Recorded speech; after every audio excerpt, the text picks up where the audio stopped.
Olá, muito bom dia. Sejam bem-vindos mais uma vez aqui à CIDEIS, o último dia da conferência deste ano, a Conferência do Centro Nacional de Cibersegurança, que vai na 9ª edição e que neste ano de 2023 teve palco aqui no Centro de Congressos da Alfândega do Porto.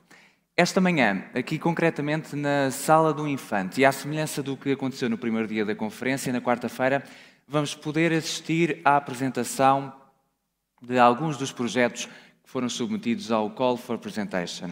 Esta atividade desafiou a comunidade, quem aceitou o desafio, a submeter projetos, trabalhos científicos e tecnológicos, casos de sucesso nas áreas da engenharia e das ciências sociais e humanas, tendo sempre como base a segurança da informação e a cibersegurança. Até ao dia 29 de maio foram submetidas dezenas de candidaturas. Não sei se por aqui temos alguns dos participantes que aceitaram este desafio, mas temos pelo menos um que foi selecionado pelo júri. Essas candidaturas, dezenas, como já referi, foram depois avaliadas por um júri multidisciplinar, independente, constituído por várias entidades, desde logo o Centro Nacional de Cibersegurança, também a Comunidade de Segurança OPOSEC e ainda a Associação Portuguesa para a Segurança da Informação. Foi esse painel de jurados que teve a responsabilidade e a missão de avaliar estas dezenas de candidaturas, uma avaliação feita às cegas, importa dizê-lo, e depois dessa avaliação foram selecionados alguns dos projetos. E foram esses projetos que foram selecionados que tiveram, ao longo destes dias, palco aqui nesta sala. São pessoas, investigadores, pessoas que vêm da academia, não só, também de algumas empresas, que aceitaram este desafio e que aqui na CIDEIS 2023 e aqui no Centro de Congressos da Alfândega do Porto puderam apresentar trabalhos que exigiram muita investigação, que exigiram muitos inquéritos e que exigiram um longo trabalho de preparação para estarem aqui prontos a apresentar as suas ideias. Os resultados já foram anunciados no dia 5 de junho, por isso alguns dos projetos que vão poder ver durante esta manhã não são propriamente uma novidade, pelo menos no título desses projetos, mas vamos então, desde já, dar início à apresentação desta manhã. Está tudo pronto e, sem mais demoras, eu vou convidar o nosso primeiro convidado para subir a palco para nos vir apresentar a sua sessão.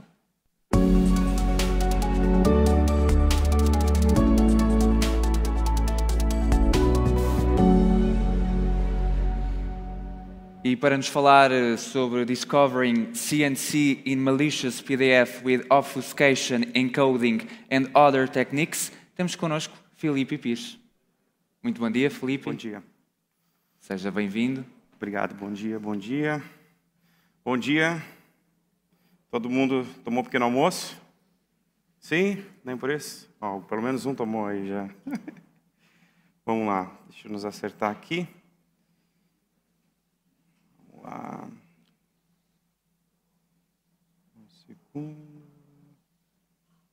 Pronto, já está, acredito eu. Bom, muito bom dia de novo. Meu nome é Filipe Pires.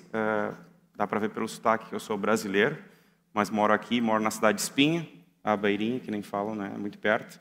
Já morei na Polônia, já morei no Brasil, voltei, saí, voltei, mas conheci Portugal desde 2007. Então, sempre quis voltar e já estou aqui morando mais ou menos há quase 2 anos. Bom, hoje a gente vai falar um pouquinho sobre uma pesquisa, uma análise que eu fiz em cima de um PDF malicioso, né? O tempo realmente é curto, então eu vou tentar ir mais para a parte da demonstração em si, né? Como foi feita a análise e assim por diante. Antes eu vou usar uns 3, 4 slides só para mostrar um pouco do conceito, né? Do que é ameaça, para colocar todo mundo na mesma página, e depois a gente vai para a parte de demonstração. Perfeito? Muito bem, então um pouquinho do que eu faço. Eu trabalho hoje como pesquisador de segurança e advocate dessa empresa chamada Senha Segura. É uma empresa brasileira, mas com atuação mundial, tem principalmente soluções de PAM, que é Privileged Access Management, e minha principal função lá é fazer pesquisas sobre soluções, entender como o mercado está trabalhando, entender como os atacantes usam esses acessos privilegiados para explorar outros ambientes. Também fundei essa empresa, uma empresa de consultoria que atende Portugal, Espanha e o Brasil também, e aí faz vários serviços de pentest, DevSecOps e por aí vai, Application Security. Sou advocate de alguns trabalhos open source, como a Snyk, que é uma solução SAST open source. Tem uma versão que é Enterprise, mas não é o que eu atuo. Eu trabalho só com a parte de open source. Gosto muito de falar sobre esse tipo de projeto. Tem um projeto muito legal americano chamado Hacking is Not a Crime, que eu sou um dos advocates desse projeto, que a ideia é justamente falar sobre como a gente usa a nossa parte criativa para descobrir falhas e ajudar as empresas a protegê-las e ajudá-las a se protegerem e assim por diante. Tá bom? E se vocês já submeteram algum artigo para essas 3 revistas aqui na Europa, que ela é sediada na Polônia, basicamente, eu sou instrutor de 2 cursos na Pentest Magazine, especificamente, e ajudo a revisar alguns artigos. Tá bom? Então, esse é um slide importante, que eu gosto de tirar foto para minha mãe, ela acha que eu sou importante, acho que isso que importa, né? Então, eu sempre falo isso, que é bom, ela fica feliz. Bom, primeiro, para colocar todo mundo na mesma página, o que é uma ameaça, o que é uma threat, que a gente ouve falar, não é uma definição do Felipe, é de acordo com essa ISO, então é um incidente potencial, né, que a gente precisa investigar. Então, ele fala justamente que é um incidente que pode causar alguma coisa. Um ataque de software, um roubo de propriedade intelectual, um roubo de identidade, né? Então, tudo isso se refere a uma possível ameaça, um possível incidente. Até que a gente prove isso fazendo uma investigação, ele ainda é uma ameaça, uma threat. Então, a gente investiga isso. Sabotagem e também extorsão de informações, como o famoso ransomware, que é um caso que a gente já ouviu falar bastante, né? Que é aquele ataque que criptografa os dados e pede uma recompensa. Beleza? Então, isso é uma ameaça. A partir do momento que a gente tem um incidente potencial, a gente precisa partir por uma metodologia de análise, que foi o que eu fiz. Então, primeiro eu pego um artefato, que nesse caso foi um PDF malicioso, e faço o processo de identificação. Eu poderia demonstrar rapidamente aqui como que algumas ferramentas podem auxiliar, que tipo de informação que ela busca dentro de um binário, por exemplo. Quando a gente fala de uma... Deixa eu ver se eu tenho aqui. É possível fazer rapidamente aqui. Eu tenho vários arquivos dentro da minha máquina virtual. Existe uma ferramenta chamada FileType, que ela busca o tipo de arquivo. Se a gente vê esse tipo de arquivo aqui para vocês verem, ele nada mais é do que um arquivo de texto, né? Então, se eu tentar ler esse arquivo de texto, a gente vai perceber que ele nada mais é do que um texto escrito. Para quem entende um pouquinho de programação, tem um print ali, isso significa que ele está printando, mostrando alguma coisa na tela. Então, provavelmente isso é Python. Então, se eu usar Python aqui e chamar esse arquivo aqui para vocês verem, ele vai printar um malware. Então, é realmente um arquivo de texto. Porém, se eu fizer uma manipulação muito rápida aqui desse arquivo e colocar, por exemplo, %pdf.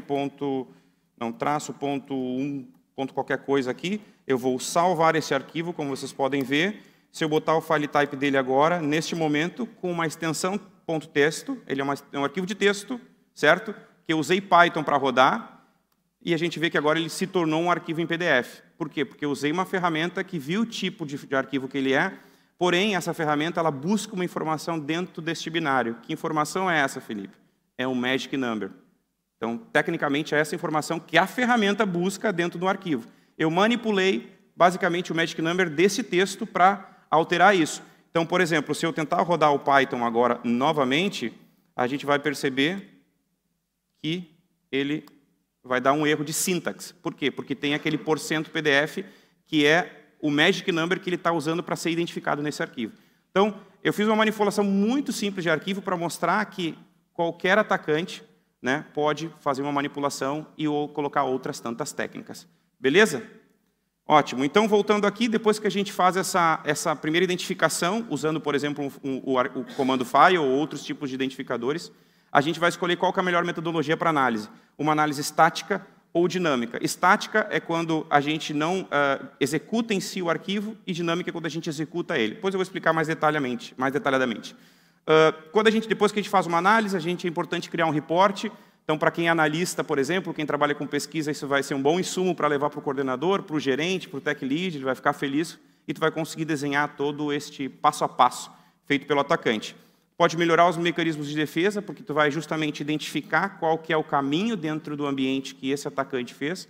Ou seja, se ele fez um bypass, ou seja, ele ultrapassou uma solução de firewall, de IPS, de IDS, que é só um Intrusion Detection System, ou se ele bypassou uma solução de antivírus, se ele bypassou, que ultrapassou uma solução de EDR, Endpoint Detection Response, e assim por diante. E, claro, pode construir essa palavrinha bonita, que a minha mãe também gosta, mas não entende nada, que é Cyber Threat Intelligence, né, que é uma palavra muito bonita, mas que às vezes é difícil a gente construir nas nossas organizações. E, claro, a gente tem que ter sempre essa palavra chamada resiliência, porque os ataques vão sempre mudando all the time, né, todo momento. Certo? Perfeito. Depois disso, só clarificando, estatística análise, então, é o primeiro passo quando a gente fala de análise de malware. Por quê? Porque ele vai descrever o processo do código, ele vai analisar a estrutura, vai entender se alguma livraria, né, uma biblioteca, uma library, chama uma função específica dentro do sistema operacional. Então, tu não manipula em si o arquivo. Então, ele é mais safe, vamos dizer assim, justamente por causa disso. Tu não executa ele. Então, tu tem uma manobra de fazer alguns comandos sem executá-lo. Então, por isso que ele é um pouco mais seguro, vamos dizer assim. Já análise dinâmica, por outro lado, é uma análise em runtime, ou seja, a gente põe ele para rodar em algum lugar para analisar o comportamento dele. Certo? Existem alguns conceitos chamados sandbox, ou um conceito específico chamado sandbox na parte de análise de malware, que é onde a gente pega esse artefato malicioso, que pode ser uma threat, lembra do início? E a gente joga dentro desse ambiente controlado chamado sandbox e analisa o comportamento. Só um esclarecimento, sandbox nada mais é do que uma máquina virtual, né, onde tu vai testar um ambiente, porém, se tu for jogar um malware lá dentro e ver a execução dela sem nenhum motor de detecção, sem nenhuma engine de detecção lá dentro, ele simplesmente é uma máquina virtual que vai ser infectada. Para tu ter uma sandbox, tu precisa ter uma engine lá dentro, um sensor de segurança que vai identificar determinados comportamentos dentro desta máquina virtual.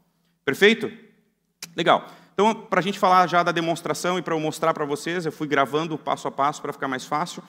Primeiro, falando um pouco da estrutura física de um PDF, ele é muito simples, é dividido em 4 partes. Então, lá tem um header, como a grande maioria dos arquivos, dos files, né, dos binários.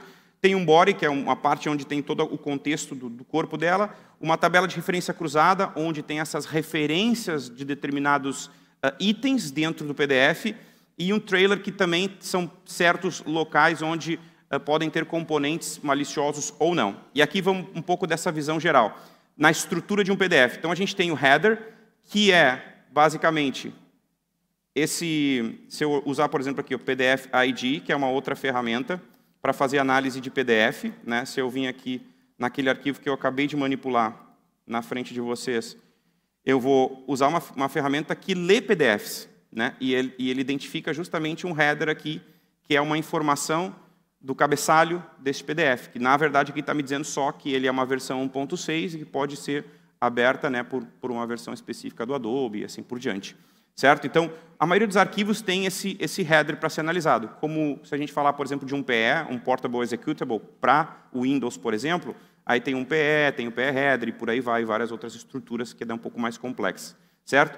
O body, como a gente vê aqui, são aquilo que a gente chama de as fontes, as imagens que tem, que deixam o PDF mais bonitinho. Cross-Reference Table são certos locais onde possuem objetos, porque o PDF é dividido em vários objetos, como a gente pode ver aqui, ó. Eu criei esse .text aqui, e esse aqui, no caso, não tem nenhum objeto dentro dele, porque, na verdade, é um arquivo de texto, né? Ele não foi construído como um PDF, sim foi uma manipulação do arquivo para eu enganar a ferramenta. Por isso, saber ferramenta é bom, mas tem que saber como a ferramenta funciona e o que ela busca no determinado arquivo. Certo? Então, perfeito.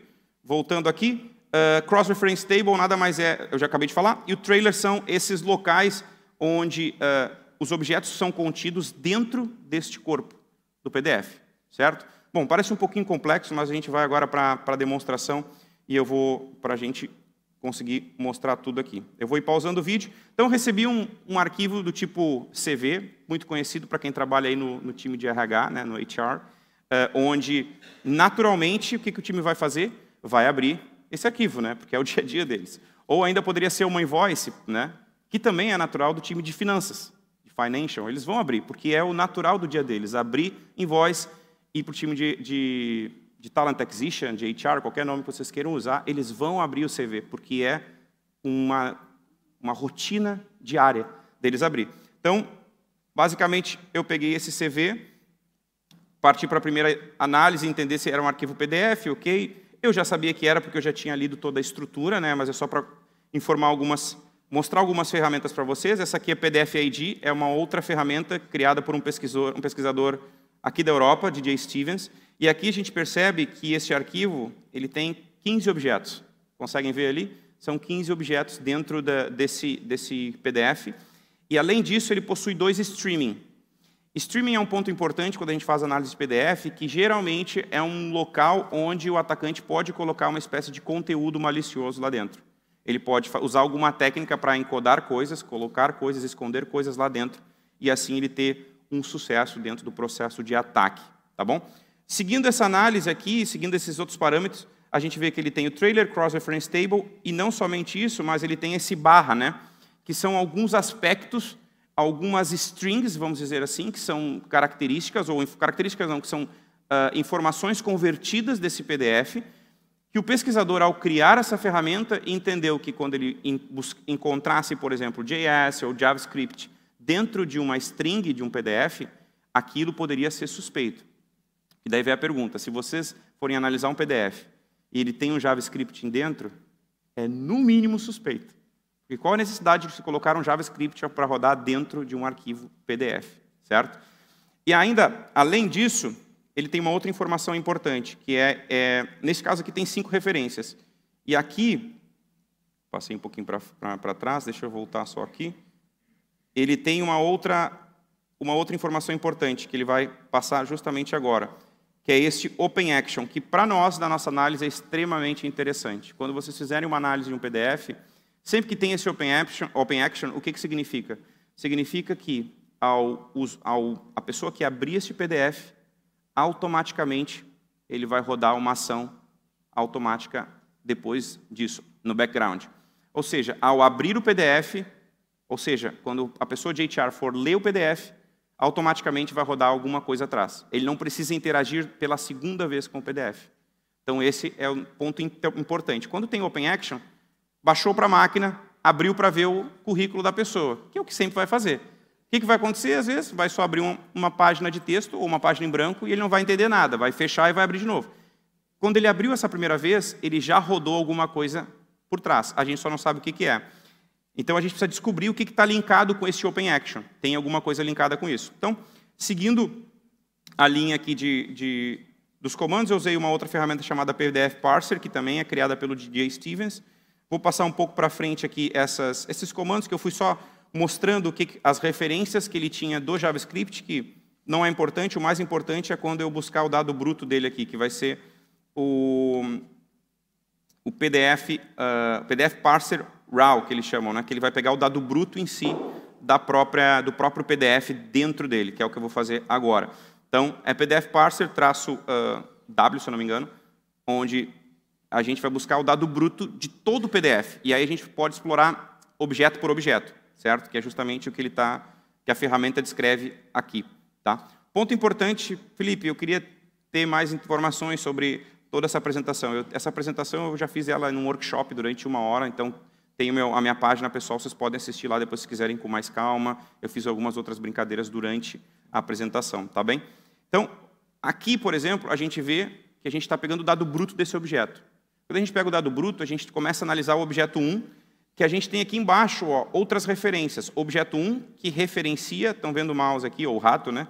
Aqui referencia o objeto 2, 3, 4, 5, 6, 7. O que quer dizer isso? O PDF trabalha com uma estrutura de árvore. Ele tem um objeto root e ele tem uma ramificação desses outros objetos. E cada um desses objetos se interliga entre si. Por isso que ele fala referring, né? E tudo isso está dentro daquele contexto que nós chamamos de cross-reference table. Perfeito? Então, a gente começa a ver algumas conexões entre eles. Então, perfeito. O objeto 1 referencia esse monte de objeto. Lembrando que nós temos 15 objetos dentro dessa análise aqui, né? Só que existem análises que a gente vai fazer que tem 40, 60 e por aí vai. Aí aqui nós encontramos o Open Action. E olha que interessante. O Open Action está ligado com o quê? Com um JavaScript. Então, a gente já descobriu que, quando o usuário abre o PDF, automaticamente roda uma coisa por baixo chamado JavaScript. Então, aqui a gente pode parar a análise e dizer, realmente é um arquivo malicioso, leva para o Blue Team e ele vai lá, vai fazer o processo de defesa, vai coletar os IOCs, que são os indicadores de comprometimento, coloca na plataforma, roda um scan e elimina tudo. Esse é o processo natural, certo? Mas, a gente é curioso, a gente vai seguindo a investigação, né? Então, eu fui olhando outros objetos, outras referências, precisava descobrir onde estavam essas informações mais críticas, né? Então, a gente descobriu que no objeto 13, ele tinha um streaming, como vocês podem ver aqui, e ele tinha um tamanho bem grande. São 2 streaming, o outro era muito pequenininho. Nesse objeto 13 é onde tem informação maior lá dentro, onde a gente tem um conteúdo mais bruto lá dentro, onde a gente tem que investigar. Então, o objeto 13 é o objeto que eu tenho que investigar e ir mais detalhadamente a fundo. Então, eu usei uma outra ferramenta chamada PDFTK, porque eu tinha que descomprimir a informação dentro desse streaming. Então, o PDFTK vai fazer isso, ele comprime e descomprime essas informações.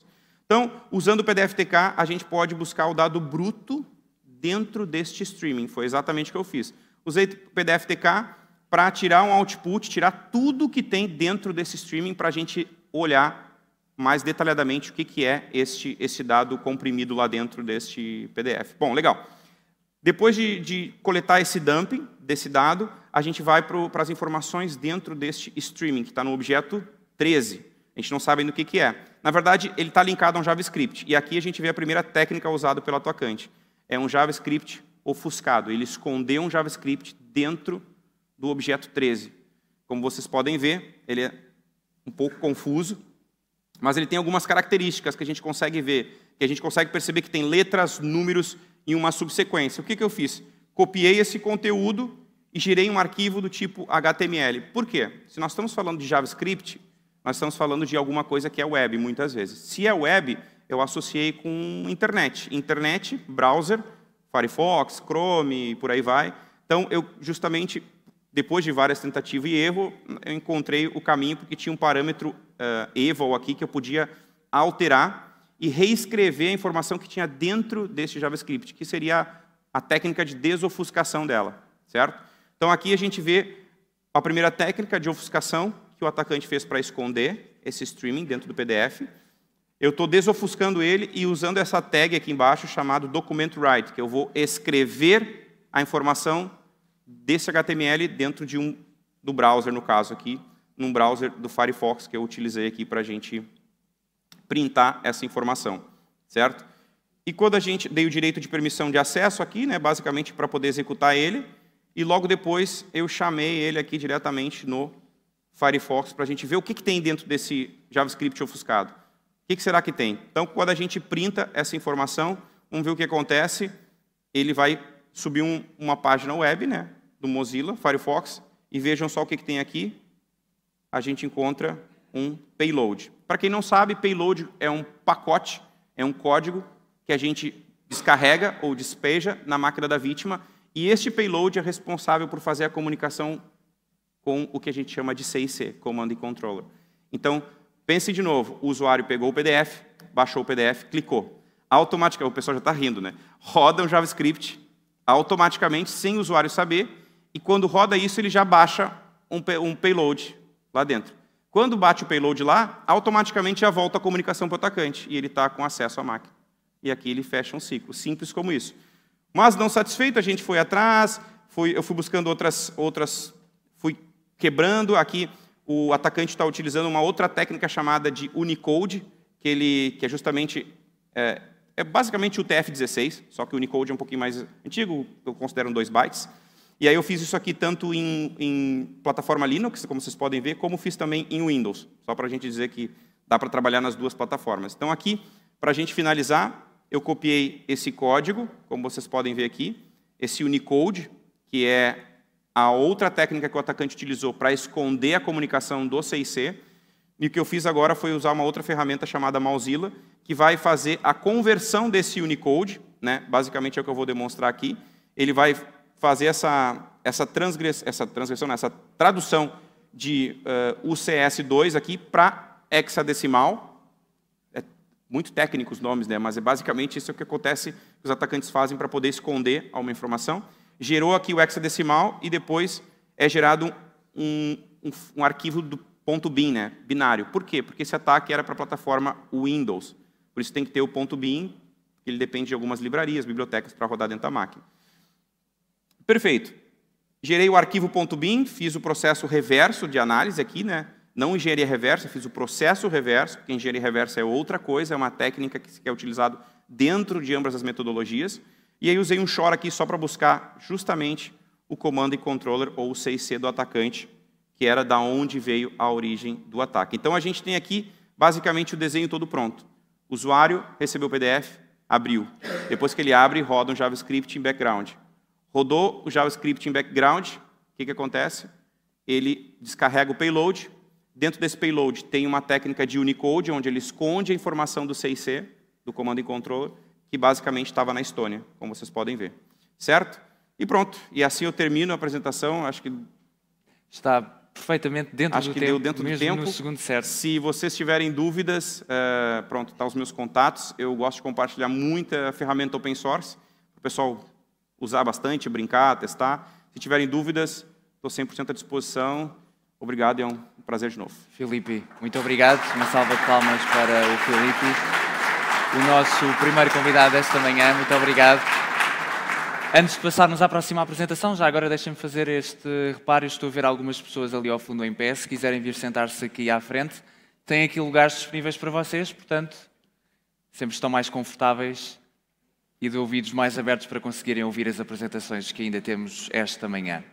E sem mais demoras, vamos então à próxima apresentação do dia.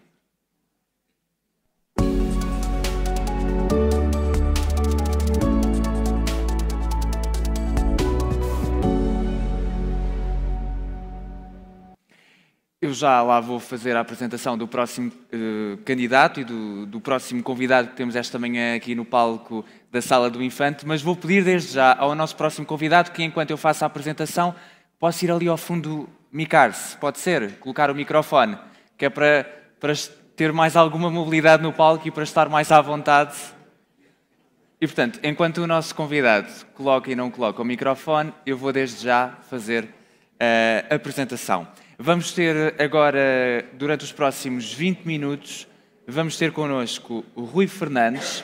Ele vai falar-nos From Data to Security, Optimizing AI-Based Intrusion Detection Systems.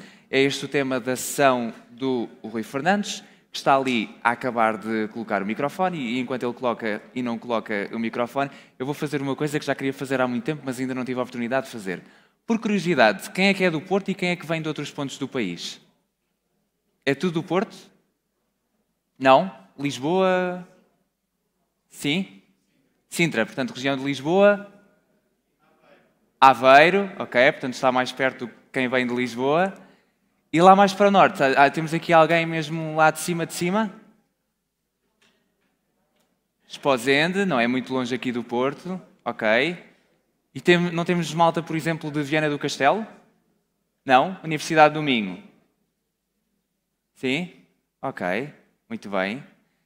É também esse o objetivo aqui da CIDEIS, não é? Ser um ponto de encontro de profissionais e não só na área da cibersegurança e de vários pontos do país, e fico contente por ver que temos o país bem representado. Sem mais demoras, vamos então à apresentação do Rui Fernandes.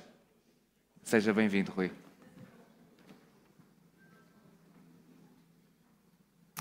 Olá, bom dia a todos. O meu nome é Rui Fernandes, eu sou aluno do segundo ano de mestrado no IPCA e estou a fazer a minha dissertação de mestrado no tema dos IDS, ou seja, dos sistemas de detecção de intrusões com base em inteligência artificial, mais especificamente em machine learning.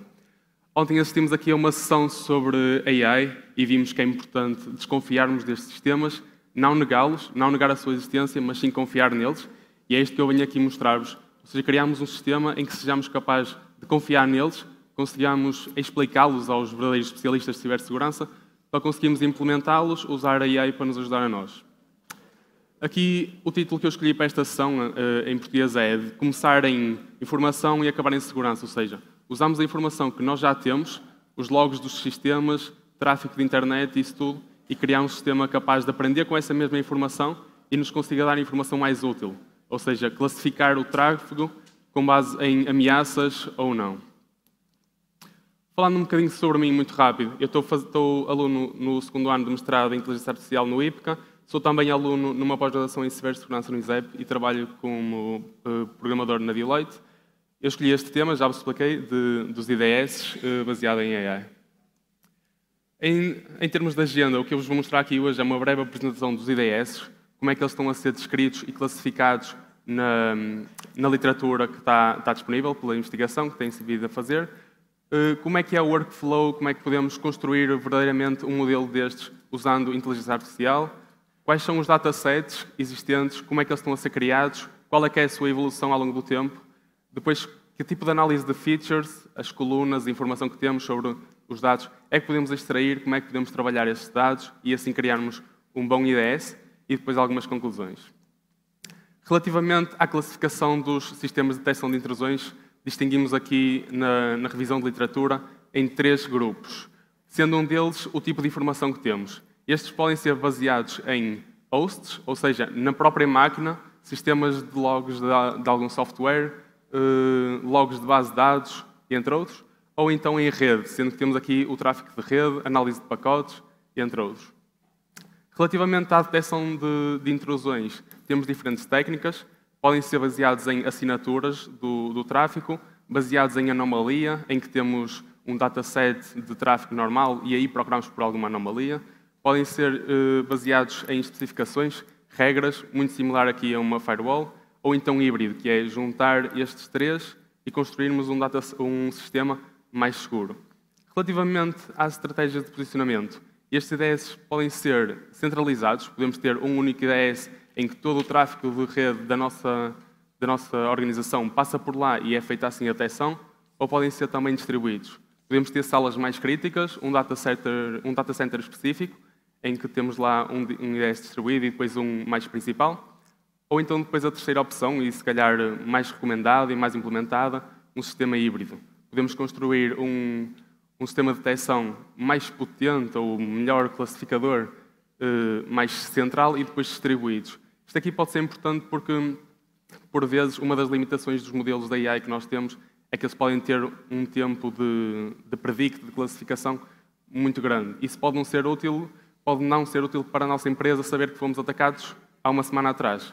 Mas se tivermos os distribuídos e estes forem mais rápidos, conseguimos ter mais informação mais rápida, apesar de que podem sempre passar algum tráfego maligno, mas que depois será classificado pelo mais potente, entre aspas. Relativamente ao workflow, como é que podemos construir um destes sistemas? Eu identifico aqui 6 fases importantes, sendo a primeira delas, provavelmente, a mais importante de todas, que é a coleção de dados. É importante, nós temos datasets públicos, mas é sempre importante que consigamos capturar dados da nossa empresa mesmo, para nós sabermos qual é o perfil da nossa empresa, que tipo de dados é que estão lá a passar, para o sistema se adaptar muito melhor. Depois, o processamento de dados. Isto aqui pode ser através de uma limpeza de dados, alguma análise que faça para remover algum tráfego que não seja correspondente à nossa empresa, por algum motivo, ou a nossa equipa de Red Team fez algum exercício, e isso provavelmente não é a atividade normal de todos os dias da nossa empresa, então podemos sempre remover. Depois, a análise de features, perceber que features que nós adquirimos é que são importantes para o nosso modelo ou não. Isto aqui já vamos perceber melhor mais à frente como é que funciona. Depois, o treino do nosso modelo, em que podemos ajustar os parâmetros dele, como é que ele aprende. Isto aqui sempre ajustamos o modelo ao nosso dataset e consigamos um melhor modelo. Depois, a avaliação e, não menos importante, o deployment, ou seja, como é que vamos ter este modelo implementado, vai ser através de uma API, software, o que é que será. Relativamente a elementos-chave para escolher um bom dataset, este aqui deve ser atualizado, ou seja, devemos ter os ataques que nós já conhecemos, devemos tê-lo no nosso dataset para que o nosso modelo depois seja capaz de estar atual, consiga fazer classificação dos ataques mais recentes e tudo. Depois seja de alta qualidade, ou seja, nós temos já datasets que são classificados ou não classificados para o Supervised e o Unsupervised Learning. Então, na classificação deles, é importante que eles sejam bem classificados. Já temos software que faça isso. Aliado a isso, podemos usar especialistas em cibersegurança para fazer essa análise e a classificação de maneira que isto seja mais seguro. Depois, pretende-se que seja real, como eu disse, ou seja um dataset criado na nossa empresa com o tráfego que nós temos. Depois, quantidade. É importante que o nosso dataset tenha quantidade suficiente para nós usarmos tanto no treino como na avaliação, para que possamos avaliar bem o nosso modelo. Diversidade vai de encontro também à parte do atualizado, ou seja, é importante que ele esteja atualizado e que cubra um grande número de ataques possível para que consigamos fazer uma classificação diversificada. Depois, é explicável. Isto aqui é provavelmente o mais importante do nosso dataset. É importante que nós consigamos perceber o que é que cada coluna quer dizer, que tipo de dados é que nós temos, para que consigamos fazer uma análise e fazer o nosso modelo melhor. Depois, balanceado significa que é importante termos um certo rigor ao escolher o nosso dataset, porque ele deve ter um número suficientemente bom de cada classe, para não termos uma classe em minoria e depois esta não vai ser tão bem distinguida entre as outras. Relativamente aos datasets, eu enumero aqui 5, que são os mais conhecidos. Isto aqui, como podem ver, não é algo novo, não é algo que apareceu este ano. Começou em 99, foi no KDD Cup, foi basicamente um evento em que a Agência de Investigação para a Defesa dos Estados Unidos criou um dataset que foi feita uma simulação de tráfego de rede num contexto simulado, claro, de uma guerra, e foram postos vários especialistas a tentar já implementar estes algoritmos de machine learning para a classificação de tráfego de rede. Depois surgiram outros. O NSL vem com melhorias do KDD em termos de limpeza de dados. Em 2017 surgiu o CSIDS, que está a ser bastante utilizado. Este aqui já engloba tráfego de background, ou seja, simula um tráfego de pessoas a correr na rede, a ir ao Google, a ir ao e-mail, e entre outros. Entretanto, em 2021 saiu o Icari, que é com o dataset que eu mais tenho trabalhado na minha dissertação, que já é focado em tráfego encriptado, ou seja, os nossos IDS já conseguem classificar ataques em tráfego encriptado. Relativamente à análise de features, eu distingo aqui 4 passos, sendo eles o primeiro a explicabilidade, que eu já mencionei no início, que tem a ver com o facto de percebermos o que é que cada feature ou o que é que cada coluna no nosso Excel ou na nossa base de dados significa. Depois, a eliminação de features, ou seja, se vimos que temos uma feature que não nos interessa tanto, pode ser até repetitiva ou não, devemos eliminá-la. Depois, a parte de engenharia de features, isto aqui pode ser criar ou transformar features existentes em novas, como por exemplo, se tivermos um date timestamp, que é conhecido por termos basicamente uma string da nossa data, podemos dividi-la em horas, minutos, segundos, porque isso pode ser importante para o nosso modelo aprender. Por exemplo, se estivermos a analisar um ataque de DDoS, se calhar é importante termos aqui o nosso tráfego com a feature de segundos ou minutos. E depois a parte da feature selection, ou seja, é importante conseguirmos selecionar as boas features mesmo e selecionar o mínimo possível, mas mantendo um standard. Isto aqui é importante para o facto de que, com menos features, ou com as melhores features escolhidas, conseguimos tornar o nosso modelo mais simples, reduzir a sua complexidade, e depois isso vai nos ajudar a torná-lo mais explicável.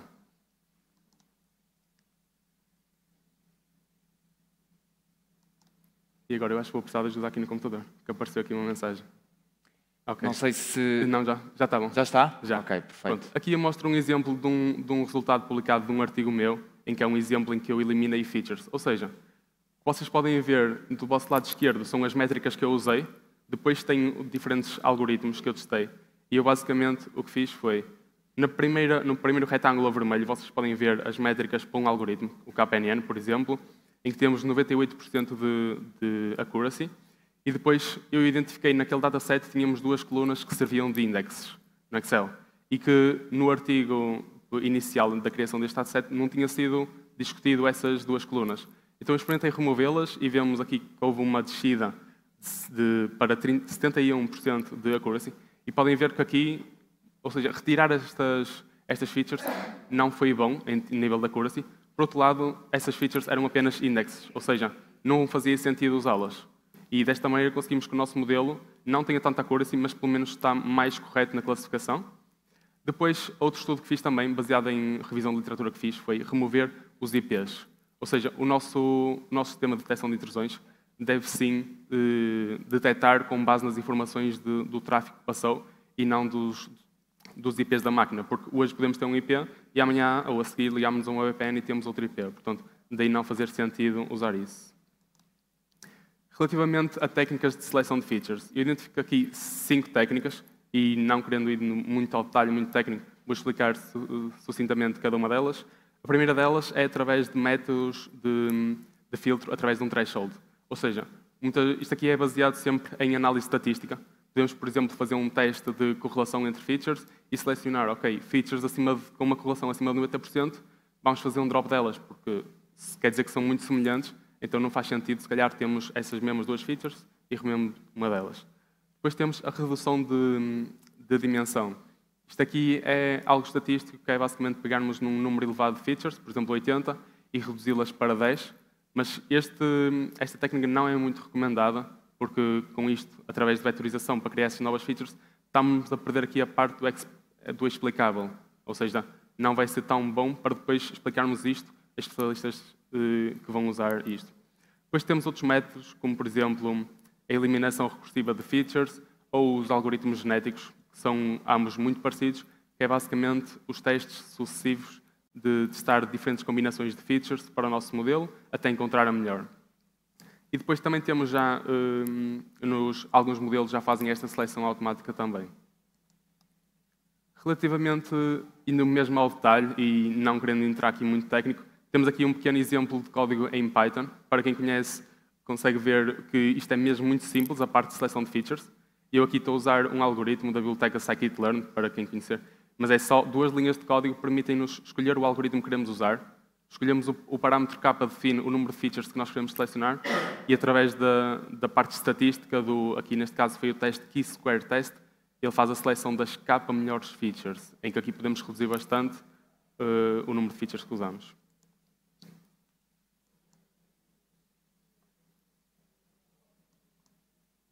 Se puderem, ok. Pronto, aqui tenho um outro exemplo de seleção de features, num outro artigo que eu publiquei, que foi basicamente usar aquele código que eu vos mostrei há bocado, em que peguei no dataset no Hikari que tinha 83 features, e eu fiz uma redução para 22. Este número não foi escolhido ao acaso, foi um teste recursivo, em que fui selecionando as melhores features, e podemos ver que o número de features é bom para diferentes modelos, ou seja, para o KNN nós podemos ver que temos aqui uma boa redução de features, em que passámos de 98 para 97 de accuracy, conseguimos reduzir para metade o tempo de treino do algoritmo, ou seja, esta redução permite-nos tornar o nosso modelo muito mais simples, mais rápido e mais explicável. Contudo, para os outros algoritmos, por exemplo, o MLP, uma rede neuronal, ou para o Support Vector Machine, já temos aqui um drop de 30% a 40% de accuracy. Portanto, para isto já não seria tão bom e seria preciso ajustarmos o número de features a usar. Como conclusões, eu destaco aqui as seguintes, ou seja, escolhermos um bom dataset é muito importante para o nosso IDS final, para o nosso sistema de detecção de intrusões. Contudo, não se limitem a usar apenas um dataset. Nós podemos criar um modelo que use vários datasets.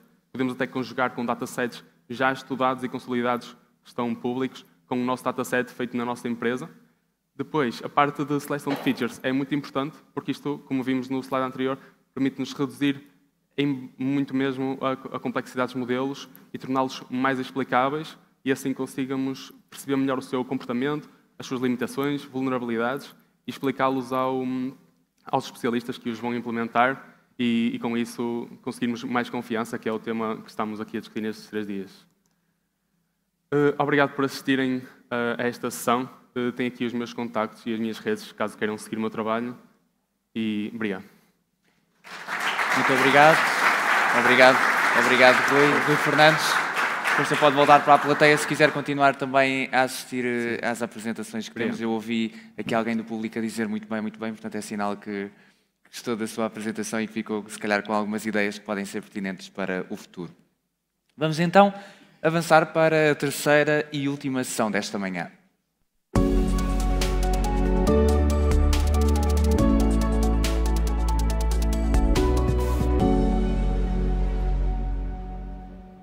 Ele já vem aí e temos agora connosco aqui na sala do Infante para a última apresentação da edição deste ano, da CIDEIS, aqui no Centro de Congressos da Alfândega do Porto. Miguel Santareno, ele vai falar-nos sobre OSINT for Missing People. Bom dia. Desde já, obrigado a todos pela presença. Eu vou dividir esta apresentação em 3 partes, sendo a primeira parte a história, porque é que eu faço isto. A segunda parte, um bocado falar da ONG, da Trace Labs e, por último, técnicas.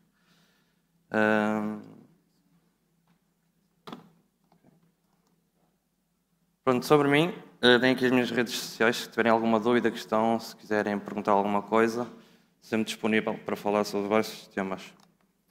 Porquê que eu faço isto? Ou qual é a história por detrás disto? Basicamente isto aconteceu comigo. Eu desapareci em 2018 devido a um acidente de carro em Lisboa. Nessa altura eu liguei para a minha família a dizer que me sentia mal e acabei por me despistar e fui dado como desaparecido durante 2 dias. Passado isso, fui para o hospital e regressei ao Porto e vi que nem a minha família nem os meus amigos tiveram um grande apoio por parte da polícia. Então eu tentei arranjar uma forma de contribuir ou ajudar nesta causa e a forma que eu encontrei foi a Trace Labs. E a Trace Labs é uma ONG, uma organização sem fins lucrativos, que utiliza crowdsourcing para fazer auxíntese nas suas investigações, fazendo de duas formas. Através da Search Party, que é o CTF que eles têm de 2 meses em 2 meses ou 3 em 3 meses, ou então através da Ongoing Operations, que as pessoas listam-se e procuram os casos que a polícia fornece. Tenho aqui um exemplo da Leaderboard, que normalmente é do último evento. As submissões os pontos das submissões são atribuídos conforme o impacto. Se nós encontrarmos uma localização, vale muito mais que uma rede social da pessoa desaparecida. E com base nesses pontos, depois é atribuído badges e prémios e certificações. Passando para as técnicas. Eu resumi aqui algumas das técnicas que para mim fazem mais sentido e aquelas que eu utilizo mais, sendo que existem milhares de técnicas ao OSINT, eu apenas vou explicar algumas que para mim são as que eu utilizo mais. Primeiro, Google Docs, acho que é comum, basicamente filtrar o Google com motores de busca avançados, para filtrar a informação mais concreta. Por exemplo, no caso de Miguel Santareno, no site.com, vamos tentar filtrar toda a informação do Miguel Santareno em sites.com, a ver se conseguimos encontrar alguma informação que nos permita fazer pivoting para a pessoa. Neste caso, em vez de ser Miguel Santareno, vamos o nome da pessoa desaparecida e, por exemplo, se for português, usamos o site Portugal ou o site PT. A mesma coisa com outras...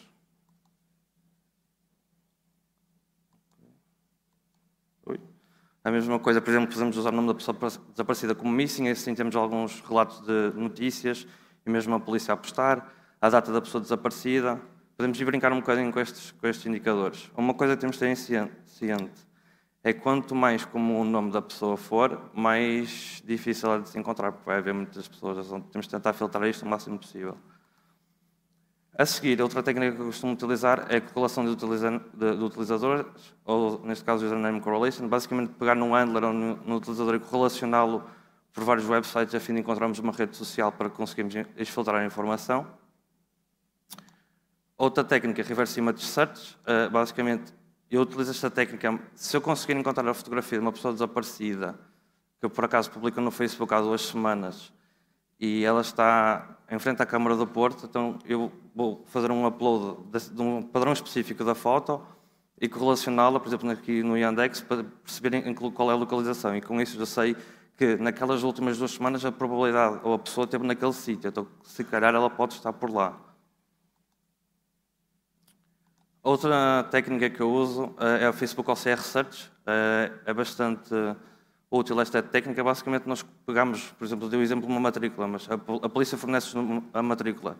Nós fazemos uma pesquisa exata no Facebook, entre aspas, e vamos às fotos, e o Facebook compara o texto que nós inserimos com as imagens. Neste caso, esta matrícula apareciam vários resultados. Isto pode ser útil para fazermos pivô para as redes sociais da pessoa desaparecida em si, para a família e para os amigos. E assim conseguimos obter ainda mais informação. Passwords. É sempre útil em reportar as passwords ligadas à polícia, que é uma das categorias do CTF, mas também, no meu caso, o que eu tento perceber com leaks de passwords ou data breaches é mais em que plataformas é que a pessoa tem conta, para eu enumerar. Porque muitas vezes, por exemplo, a pessoa pode não ir ao Facebook ou ao Twitter, mas se calhar usar o LinkedIn e fazer o último post antes de desaparecer no LinkedIn. Eu mencionei aqui o Have I Been Pwned também. Este é um exemplo do Intelex, mas também mencionei o Have I Been Pwned porque vamos usá-lo no exemplo a seguir. Números de telefone. A atribuição de números de telefone também é importante para termos alguma informação, como por exemplo o ID, a última vez foi atualizado, Google Maps, foto da pessoa. Temos um exemplo do EPIS, que é o que eu costumo usar mais, mas também temos o 5 para a atribuição, que também vamos falar num exemplo de correlação. Darknet. A forma que eu abordo Darknet para mim faz sentido e tenho garantido alguns resultados. Neste caso, o que é que eu costumo fazer? Vou tentar descobrir onde é que a pessoa trabalha, veja se a empresa já sofreu com ataque de ransomware, se sofrer, localizar o operador que fez o ataque e ir buscar o leak, para ter a informação. Tenho aqui um GitHubzinho também com todos os grupos e onions que eles disponíveis, que eu utilizo caso descobrir o ataque de ransomware. Eu tenho aqui um exemplo da atividade exposta de um grupo de ransomware. Por exemplo, se a pessoa trabalhasse na Tank Capital, ou se acaba de dar o leak e perdia algum tempo a analisar o leak, a tentar encontrar alguma informação que pudesse reportar à polícia. Exemplo de correlação de informação, como é que eu abordaria isto. Normalmente, nestes casos de pessoas desaparecidas, a polícia, quando nos passa a informação, dá-nos uma matrícula. Então, eu com a matrícula ia logo utilizar o OCR. Com o OCR ia encontrar o Facebook, possivelmente da pessoa desaparecida. Com o Facebook ia buscar o user ID da conta. E com este user ID ia ao link do Facebook perceber se a pessoa está lá.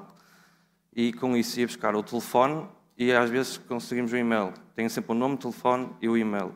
Com esta informação, ia ao Vai Bimpona, daqui do exemplo da TAP, que tem algum PI interessante, e também usava o SYNC.me para a atribuição, para realmente saber se este número de telefone pertence à pessoa. Por fim, ia buscar o link da TAP com base no e-mail e tinha o nome, a morada, ou seja, neste pequeno relacionamento nós tínhamos Facebook, user ID, morada, e-mail, código postal, essas informações. Por fim, tenho uma última técnica que não uso tanto, mas também convém saber, que é a extração de informação da PGP Keys. Neste caso, usei um exemplo de uma PGP Key da Hitachi, que eu costumo reportar bugs para lá. O que eu faço é pegar na PGP, importar, e aqui o que eu quero obter é obter o nome e o e-mail para uma atribuição para conseguir reportar à polícia. Obrigado por terem assistido. Alguma questão?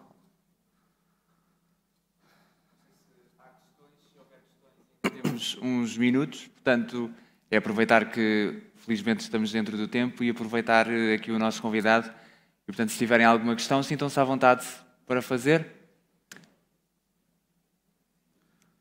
Não sei se ficou alguma ponta solta, alguma dúvida que queiram esclarecer sobre a apresentação, porque, de facto, é uma apresentação curiosa, porque foge aqui um bocadinho àquilo que podíamos esperar encontrar numa conferência como esta, sendo que falamos de cibersegurança, mas as tecnologias podem também ser uma ajuda muito pertinente nesta missão. Força. Posso dar um exemplo dos 50 casos, em 2, 3 anos que trabalhei, já tivemos casos que conseguimos encontrar e outros que nem sequer fazíamos ideia do que estava a acontecer. Tivemos casos que a própria família publicou uma foto do caixão da pessoa desaparecida, ele já estava morto, a pessoa. Tivemos casos desde crianças, porque isto depois é complicado abordar no sentido, se for uma criança de 5 anos não vai ter pegada digital nenhuma, a mesma coisa que for uma pessoa, se calhar de 70 anos não vai ter pegada. Se for uma pessoa de 16 anos, se calhar vai estar mais no Snapchat, então temos que nos focar em certos aspectos. Mas já ao longo deste tempo temos apanhado e trabalhado em várias faixas etárias e tem sido proveitoso. Se tiverem curiosidade, depois falem comigo. E também podem se inscrever na Trace Labs e dar uma vista no site da Trace Labs e perceber mais da missão deles. Muito obrigado. Obrigado, Miguel. Fica também o desafio. Obrigado pela sua apresentação e pelas ideias que aqui nos deixa. Mais uma salva de palmas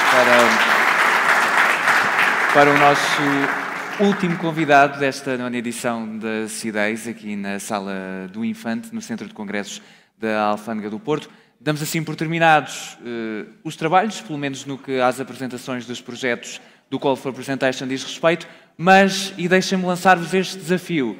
Daqui a pouco mais de meia hora, às 11h30, vamos ter um momento inusitado, foge se calhar um bocadinho a tudo aquilo que podem estar à espera numa conferência como esta. Vamos ter uma peça de teatro que se chama ID, a tua marca na net. Fica o desafio, pelas 11h30, a peça de teatro tem início, portanto, aproveitem o coffee break e depois passem por cá, porque tenho a certeza que vão ser surpreendidos. Obrigado.